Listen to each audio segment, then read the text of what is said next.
It's been about 6 weeks, excuse me, 6 weeks since I did my last book haul video, and in that time I think I have 10 here. So I figured I should probably get another one of those out of the way. So here we go. The first one I have, and I think the one I most recently bought, is called When Harlem Was in Vogue by David Levering Lewis. David Levering Lewis is a historian, and I know him from a book called, I think it's God's Crucible. It's a history of Islam in its first few centuries or so, going all the way back to the 6th, 7th century. And I'm not necessarily interested in Harlem during the interwar years, or wasn't before I saw this, but the fact that he's a historian in something else but has something to say about Harlem makes me more interested to read the book.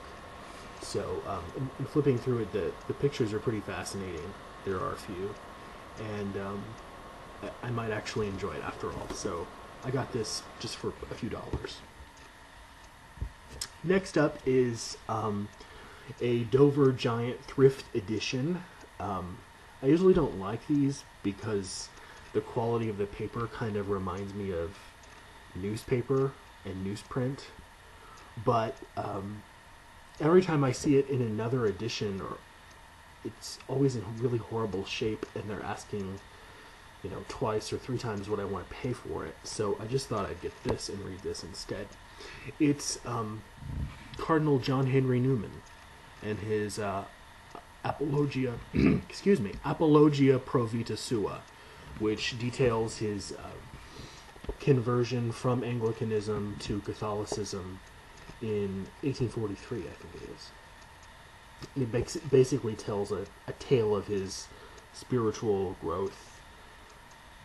growing anxieties and problems with the Anglican Church, and eventual conversion to the Roman Catholic Church. I also got Charlotte Bronte's Shirley. I think I probably now have everything by Charlotte Bronte, other than the Juvenilia, maybe, that the Bronte sisters did, which I'm not especially interested in reading.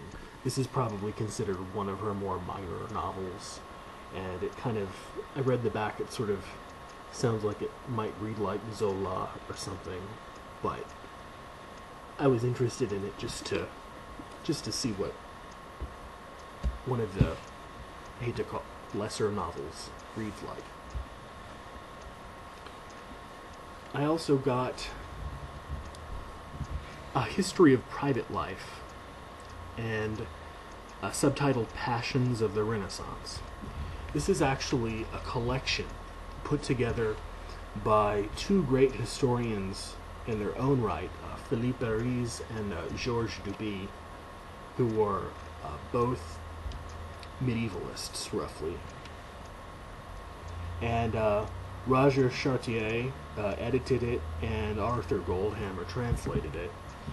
I don't know if all of the essays are originally in French, but over the last 60 or 80 years, this interest in the private life of ordinary people and the way ordinary people just went about living their lives, how they worked, how they produced food, how they worshipped, instead of a focus on kings and rulers and important people, which had dominated historiography all the way up through, the beginning of the 20th century.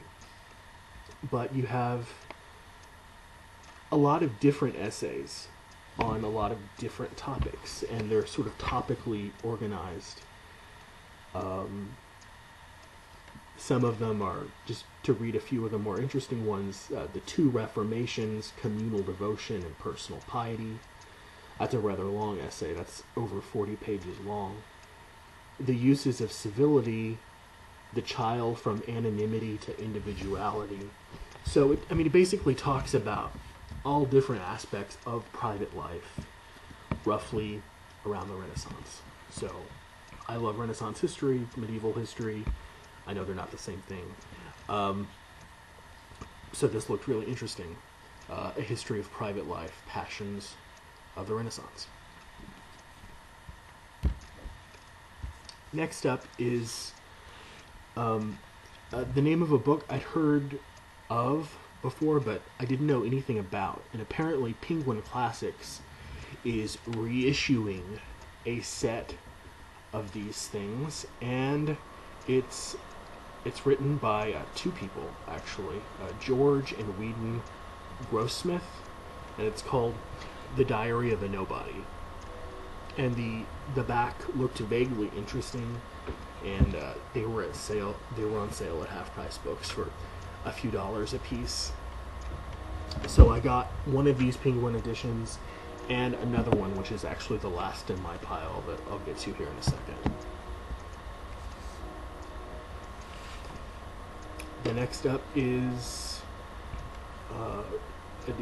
another volume in the Penguin History of Britain. This is actually the social history of Britain. It's called Private Lives, Public Spirit, Britain 1870 to 1914, by Jose Harris. And I have probably 5 or 6 other of these Penguin history and or social history of Britain books, and I'm sort of a completist, so if I have most of a series, I just sort of naturally gravitate towards the others. I'm actually making my way through one of the middle books in this same series. I don't think it's the social history, but it's just the history of Britain. The one by Mark Kurlansky, called A Monarchy Transformed, which is a history of the Stuart monarchs. And it's got its ups and downs. I'll eventually get a review up within the next few weeks, I hope. But yeah, I had to have this too. Next is a history of World War I, but it looks like it's told through a slightly different lens than most other general war or cultural or social histories. It's called To End All Wars by Adam Hochschild. And I know Adam Hochschild's name and was really interested in this when he came out with it, because he actually also wrote another book called King Leopold's Ghost, which is the history of King Leopold of Belgium's horrors and atrocities that he committed in the Congo in the early part of the last century. And I wasn't really necessarily interested in reading another history of World War I, but I've heard there's a lot of writing in here about the peace movements, people that tried to stay out of World War I. Maybe, I don't know, maybe Bertha Suttner is in here or something. Or maybe she died before World War I broke out. I don't know. Bertha Suttner was the second woman ever to win a Nobel Prize, and the first woman ever to win a Nobel Peace Prize. Madame Curie being the first prize winner ever. So when I saw that he had come out with a piece of history in roughly the same time period, almost exactly the same time period, I thought I would be interested in reading this too. Next is a classic piece of feminist literary criticism. I usually don't read a lot of criticism because I feel that to read most books about it or to have a conversation about it, I know enough about it. I never took a course in it or anything, but I read a lot of it independently. But this is one of the things I never got around to reading.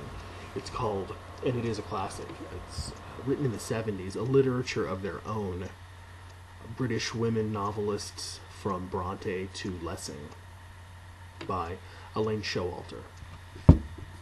And it basically talks about, just general themes in that roughly 150-year period between the Bronte sisters and Doris Lessing, about how they subvert ideas of the feminine and talk about feminine heroines, and interesting stuff like that. Okay, two more. This last one I actually found in Barnes & Noble on the discount shelf, and usually it's a pretty horrible selection that they have there, but this one was actually something I was really interested in. Let me show it to you first. It's called Champlain's Dream by David Hackett Fisher. And I first saw David Hackett Fisher on an episode of In Depth. I don't know if anyone's ever seen In Depth before, but it's that show on C-SPAN that they have on the first Sunday of every month where they sit down a nonfiction author and talk to them about their entire body of work and how they write and what they write about and their politics, if that's an applicable question, and all of that other good stuff. And I just remember watching the episode with David Hackett Fisher on it and being really interested in Champlain's dream. I mean, Samuel Champlain isn't really someone that gets a lot of attention in, sort of mainstream historical writing. He wrote another book called Washington's Crossing, which I've never read, but I could imagine, how many tens of thousands of books have been written about George Washington. Could probably have done without it, but this one is, even if it's mediocre, is probably still worth having written. And the last one is a novel by Evelyn Waugh, Scoop.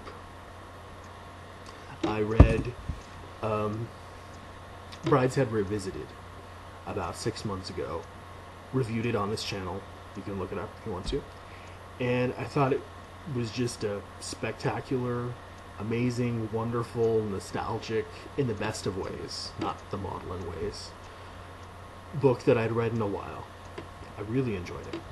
And this looks to be a kind of a satire of journalism around the wartime, World War II, I believe.